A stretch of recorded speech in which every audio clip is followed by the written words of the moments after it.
ગાંધીનગરના રૂપાલ ગામે વરદાયની માતાની મંદિર પરિસરમાં ચોરી કરનારા 3 આરોપી ઝડપાયા છે। વરદાયની માતાના મંદિરમાં તેના પરિસરમાં સ્થિત કોડિયાર માતાજીના મંદિરમાં પ્રવેશી આરોપીઓએ 3 દાનપેટીની ચોરી કરી હતી।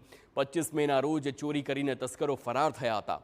પોલીસે વિવિધ ટીમ બનાવીને બનાસકાંઠાથી 3 આરોપીને ઝડપી પાડ્યા। આરોપીઓ પાસેથી કુલ 1,94,000થી વધુનો મુદ્દામાલ જપ્ત કરવામાં આવ્યો। પોલીસ તપાસમાં સામે આવ્યું છે કે ચોરી કરતા પહેલા આરોપીઓ સ્થળની રેકી કરી હતી અને પછી પાછળના રસ્તે આવીને ચોરીને અંજામ આપ્યો હતો। આરોપીઓ સામે અગાઉ 10 ગુના નોંધાયા હોવાનું પણ સામે આવ્યું છે। ત્રણ આરોપી બનાસકાંઠાના વતની છે।